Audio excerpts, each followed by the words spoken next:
अपनी इस वीडियो के अंदर हम असिंग अवेट को सीखने वाले हैं कि असिंग अवेट फंक्शन करता क्या है। तो बेसिकली असिंग अवेट क्या है, हमें एक प्रॉमिस रिटर्न करता है। तो असिंग अवेट फंक्शन को लर्न करने से पहले हमें प्रॉमिस का पता होना चाहिए। तो शॉर्ट सा पहले हम अपने प्रॉमिस को देख लेते हैं कि प्रॉमिस है क्या। प्रॉमिस बेसिकली क्या है, जावास्क्रिप्ट का एक ऑब्जेक्ट है, ठीक है, जो क्या करता है एसिंक्रोनस प्रोग्रामिंग के लिए यूज़ होता है। और इसकी हमारे पास 3 स्टेट्स होती हैं। पहली क्या होगी, पेंडिंग स्टेट होगी, जब इस पे काम हो रहा होगा। फिर हमारे पास इसकी फुलफिल स्टेट आती है, जब हमें ये सक्सेसफुली कंप्लीट हो गया होगा। और इसके बाद इसकी रिजेक्टेड स्टेट आती है, अगर हमें ये सक्सेसफुल नहीं होता, कोई एरर मिल जाता है बैकएंड से, तो क्या होगा, हमारा ये रिजेक्टेड स्टेट में आएगा। अब इसका अगर हम स्ट्रक्चर समझें, स्ट्रक्चर में क्या होगा, हम देन और कैच का मेथड यूज़ कर रहे होते हैं।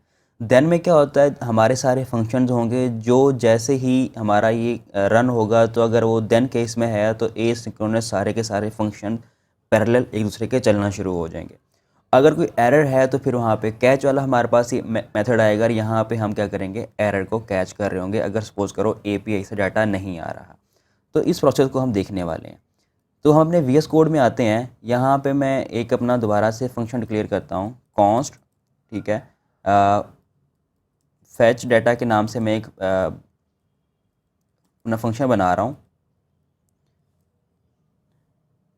तो यहाँ पे हमारा क्या होगा, असिंग का कीवर्ड आएगा।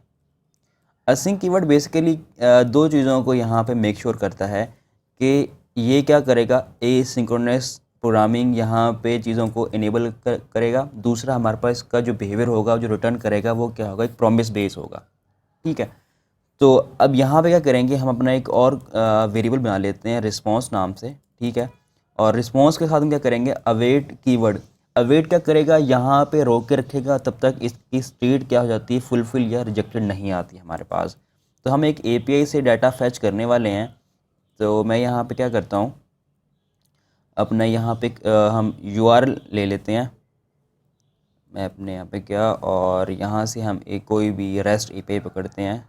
जेसन होल्डर हमें रेस्ट एपीआईज प्रोवाइड करता है, बहुत सी इसकी एपीआईज हैं, तो हम इसी के लिए लेते हैं।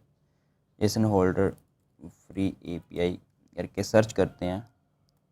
तो यहाँ पे इसकी हम ये पोस्ट की एपीआई, यहाँ पे 100 पोस्ट हैं, इसके अंदर हम ये वाली यूज़ करने वाले हैं। इसको मैं कॉपी करता हूँ यूआरएल को, और अपने वीएस कोड में जाता हूँ, और फैच की स्ट्रिंग में क्या करता हूँ, यहाँ पे पास कर देता हूँ। अभी हमने दो मेथड देखे थे, देन और कैच का। तो यहाँ पे हम देन का पहले हमारा मेथड आएगा, ठीक है। और देन क्या करेंगे, इसमें हमें जो भी रिस्पॉन्स मिलता है, ठीक है, यहाँ पे बेसिकली हमसे एक एरो फंक्शन क्या करता है, डिमांड करता है। तो एरो फंक्शन में पहला क्या होगा, हमारे पास हम कहते हैं कि कोई भी हमने पैरामीटर पास किया, वो सपोज करें क्या है, रिस्पॉन्स है। तो रिस्पॉन्स को क्या करेगा, हम जो भी रिस्पॉन्स आएगा, पहले हम रिस्पॉन्स को कंसोल करवा लेते हैं कि हमारे पास रिस्पॉन्स आ भी रहा है कि नहीं। रिस्पॉन्स, ठीक है। और इस रिस्पॉन्स क्या करेंगे, हम जेसन में कन्वर्ट करने वाले हैं। कि जेसन क्या होगा, बेसिकली हमारे जो रिस्पॉन्स है उसको टेक्सचुअल फॉर्म में दे देगा कि हाँ, उसका एक हमारे पास एक स्ट्रक्चर बन रहा होगा टेक्स्ट की फॉर्म में। तो ये बेसिकली इसलिए यूज़ होता है। तो अब हम जाते हैं और इस सारे फंक्शन को क्या करेंगे, हमने किसी भी एक बटन पे रन करवाएंगे, ठीक है। मैं यहाँ पे एक सिंपल सा बटन ले रहा हूँ, और जिसके ऑन क्लिक पे क्या होगा, ये रन होगा। यहाँ पे मैंने ये यहाँ पे अटैच कर दिया। अपने वीएस कोड पे चलते हैं, और हम इसे चेक करते हैं कोई चल भी रहा है कि नहीं। फ़िलहाल तो हमें एक रिस्पॉन्स को कह रहा है कि एरर दे रहा है कि रिस्पॉन्स उसके लिए अनडिक्लेयर है, क्योंकि हमने यहाँ पे कुछ और लिखा है, और यहाँ पे स्पेलिंग मिस्टेक है। अपने वीएस कोड पे आए, अब ये ठीक चल रहा है। अपने कंसोल में हमें बटन सही नज़र नहीं आ रहा, क्योंकि हमने बटन में कुछ टेक्स्ट दिया नहीं है। तो यहाँ पे भी हम कुछ लिख देते हैं, गेट डाटा, ठीक है। और अब रिफ़्रेश करते हैं और अपने कंसोल को ओपन करते हैं कि हमारे पास कंसोल में मिल क्या रहा है। अब जैसे ही मैं यहाँ पे क्या करता हूँ, क्लिक करता हूँ, तो एक प्रॉमिस उसे रिटर्न किया। जैसे हमने बात की थी, असिंग अवेट क्या करता है, असिंग फंक्शन हमें एक प्रॉमिस रिटर्न करता है, और उसकी एक यहाँ पे दूसरा बिहेवियर क्या होता है, उसकी एसिंक्रोनस प्रोग्रामिंग को इनेबल करता है। अब उसने हमें क्या किया, यहाँ पर उसकी स्टेट दे रहा है, प्रॉमिस स्टेट जो हमने अभी 3 देखी थी। हमारे पास पेंडिंग स्टेट होती है, फुलफिल होती है, रिजेक्टेड होती है। तो फुलफिल्ड कब है, जब डाटा मिल जाता है। तो दूसरा हमें यहाँ पे रिजल्ट दिखा रहा है, ठीक है। यहाँ पे वो सारा का सारा एपीआई से हमारा डाटा आ रहा है, यहाँ तक तो ठीक है। हमें ये चीज़ समझ में आ गई कि हमें असिंक ने क्या किया, असिंक फंक्शन ने एक प्रॉमिस रिटर्न किया और उसमें हमें स्टेट बता दी और उसका रिजल्ट दे दिया। अब हम क्या करते हैं, इसको डाटा को गेट करते हैं। मैं यहाँ पे क्या करूँगा, मैं कंसोल को ख़त्म कर रहा हूँ और हमारा सिर्फ यहाँ पे ही रह जाएगा। अगेन हम क्या करेंगे, देन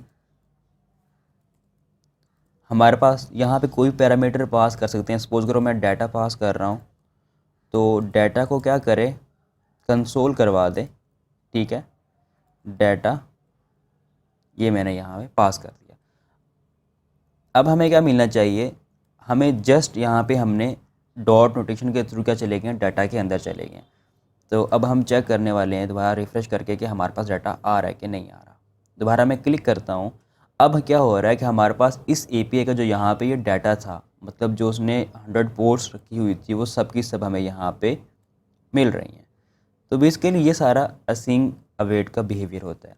अब यहाँ पे ये बहुत ज़रूरी है, अवेट बेसिकली इस पूरे को इनेबल करता है कि जब तक इससे डाटा नहीं मिले, फैच मतलब जिस यहाँ पे काम हो रहा है, इससे जब तक कोई रिस्पॉन्स नहीं आता तो इसे आगे ना जाए। अब होता ये है कि हमारे कुछ एपीआईज बहुत स्लो होती हैं, उनका डाटा थोड़ा लेट अपलोड हो रहा होता है या ज़्यादा डाटा बड़ा है इसलिए वो जल्दी आ नहीं रहा, या एपीआई सही काम नहीं कर रही, तो हमारा फंक्शन सारा कंप्लीट हो जाता है लेकिन डाटा नहीं मिलता। तो इन केसेस में उस चीज़ को हैंडल करने के लिए तो हम क्या करते हैं, असिंक अवेट जो फंक्शन है उसको यूज़ करते हैं। तो इससे क्या होगा, फिर यहाँ पे ये रोक के रखेगा तब तक इससे डाटा नहीं मिल